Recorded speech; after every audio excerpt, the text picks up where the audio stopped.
Here at the studios of iHeartMedia in Atlanta, this is Rich Sullivan, and we are sitting next to the former Chief Executive Officer of the city of Atlanta. Chief Operating Officer. And he is a man who began his campaign for Atlanta mayor with really a public service announcement about how to pronounce your name, which still continues, but Peter Aman is here. Well, I'm glad it worked, at least with you, that you have the pronunciation. I mean, my own mother couldn't do it any better. Well, if I get that wrong in this business, we have major problems. Yes, yeah, that's probably core to, words are important to what you do. So this is a pretty large field here as we approach the election, which will be in November. November 7th. Why are you seeking this office? So really several things. We have an opportunity in Atlanta. We have an opportunity to take a step forward as a city in ways that we have not had in a number of years. We've improved so many things and fixed so many issues, but we now really are on the verge of becoming an even greater city. So I'm running because I believe that we can achieve better education, better mobility and transportation. We can have a safer city. All of these things are within our grasp. We can have affordable housing in ways which other cities don't have if we work on it, if we're intentional. So I really believe that there's a lot the city of Atlanta can do to both improve and to help people. We need to help people who are homeless.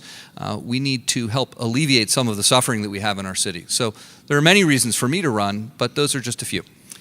Want to touch on transportation. It's a huge topic. It's a big issue. It's top of mind for people who live not just in the city, but in the entire metropolitan area, in the state as well. Funding is an issue. We had the 85 bridge collapse, which exposed a lot about this city and its flaws as it relates to transportation.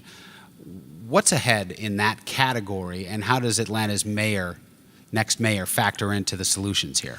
So Atlanta's next mayor and city council are really important in setting the road to improvement or the road to disaster on this issue of transportation and mobility. There's two once-in-a-generation things which are about to occur. The first is the spending of up to $14 billion on infrastructure. That's MARTA, that's roads, that's at the airport.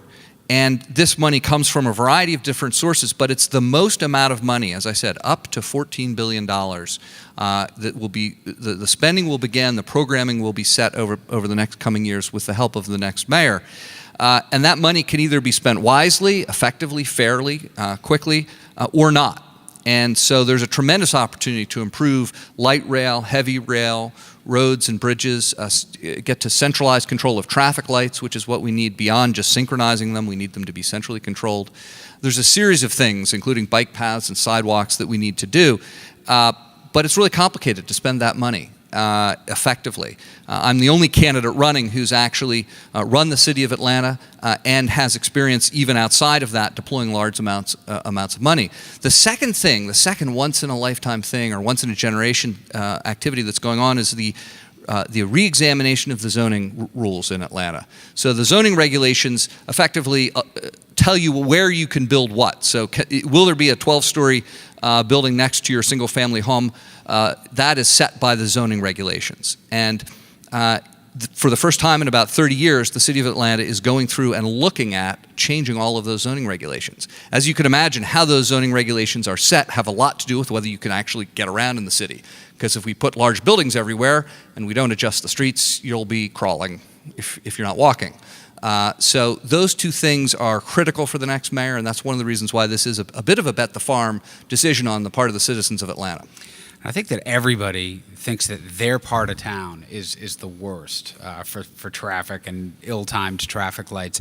I want to talk about something that you mentioned too, and that is education. You talk a lot about it. A lot of the candidates are talking about it. We're a few years removed from a big cheating scandal, which has just such a massive impact in painting the full story of Atlanta and attracting businesses to relocate here. How happy or disappointed are you in what Maria Carr-Starfin has done with the school system, and where are we going with it? So I think we have made progress with the schools. I know Maria Carr-Starfin. I look forward to working with her as mayor. For me, the key, though, is that the city of Atlanta, and in specific the mayor, partners with the school system. And I'd love to partner with Maria on a whole series of initiatives. When you look at cities that have the school system controlled by a school board, separate from the city hall control structure, there are really good ways to collaborate, and we can bring that to Atlanta. I will be a mayor that talks to the superintendent and to the school board every week. We'll have our staff attend each other's meetings and coordinate. But more than that, we'll have specific initiatives that we undertake on behalf of the school system, whether it's sharing resources like rec centers, whether it's having our employees work with their employees to the benefit of youth. There is no candidate who is more committed to the Atlanta public school system and advancing it than I. In fact, I've said that I'm willing to bet whether I have a second term or not, on whether I can help the Atlanta public school system and help advance youth development in the city. And a key part of that is early childhood development. Birth to age 3, early childhood development, so that we can get kids into environments where they can pick up language skills at the fastest rate possible is something that's critical. You look at any of the research out there and it will talk about the importance of that 0 to 3 time frame. We need to make that available to the children in Atlanta who want it, to their parents who want it, and make it available free if necessary, so that we can invest in our kids. There is no better return on investment than investing in early childhood education and in education more generally. As the reputation of the school system improves, companies are more apt to relocate here, take up residence here, not just in the metro area, but hopefully within the city of Atlanta, which is the mayor's objective. Who are the next Coca-Colas, the next Deltas, the next UPSs that are coming here, and what other than the school systems are attracting people to this area, and how does the mayor's office help with that? Well, I hear there's this company, iHeartRadio, that's doing really well, and that it's the next Amazon. Is that correct? We are trying our very best to one day at a time. Okay.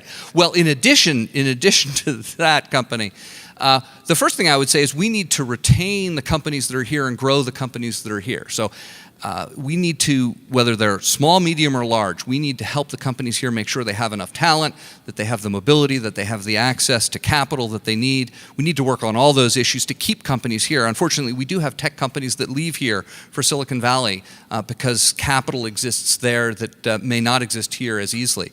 So first, we need to make sure we're keeping everybody we can keep, whether it's graduates from the local colleges and universities or whether it's companies.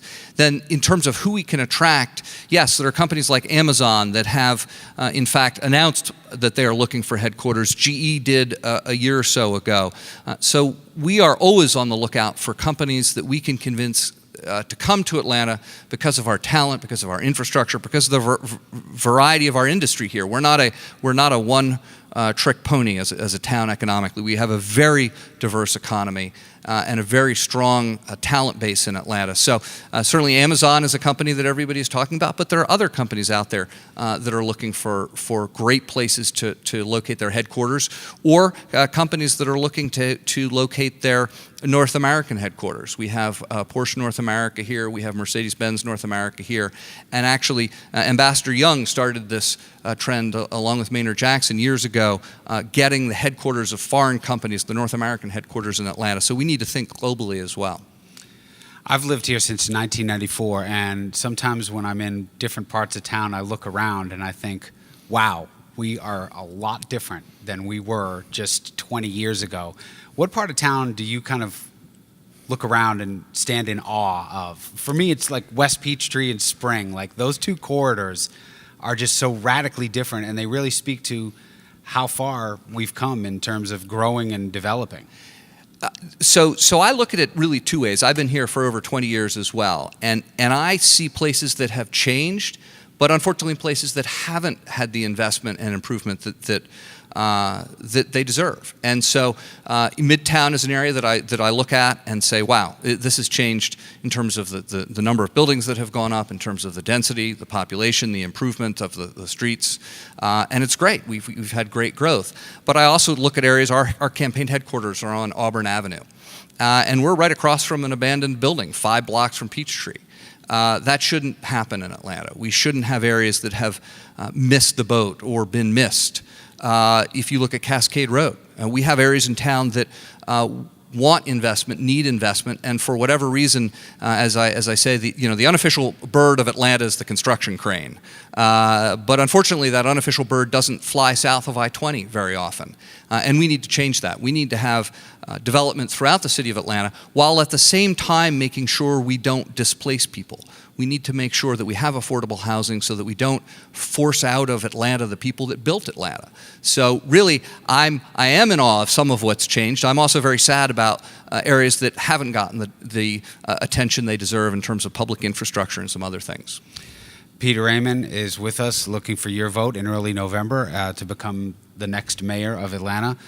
With one of our other candidates, we talked about the Mercedes-Benz Stadium. Have you had the chance to visit it? How do you think it fits in with the Atlanta skyline? And what do you think so far about it? I have certainly been around the outside of it. I have yet to be inside of it, but it's certainly a notable piece of architecture. And it I think, will bring opportunities to the city, both in terms of events, but also I'm focused on the west side of Atlanta around the stadium. We need to make sure that the promises that were made to English Avenue and Vine City and the west side of Atlanta are kept and actually exceeded. There's a lot of investment that needs to occur, again, including in affordable housing on the west side of Atlanta, and we need to make sure that we follow through on those promises. As we wrap up here at iHeartMedia Atlanta with Peter Aman, who's looking for your vote in early November, what do you want to make sure that the people know about you? Well, several things. First, please vote. Whatever you do, vote on November 7th or starting with early voting on October 16th.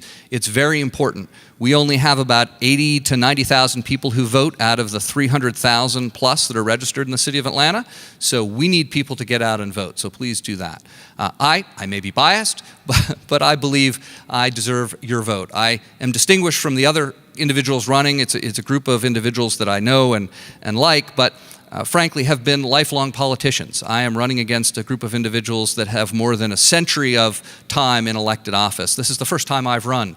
And I think if you look at my experience, both as COO running the city of Atlanta, my experience in the private sector, my experience with nonprofits like Partners for Homes, starting an organization that helps the homeless, you'll find that on experience, I have a very deep pool of experience to draw upon. I also have a track record of holding people to the highest ethical standards, both in city government and in the private sector.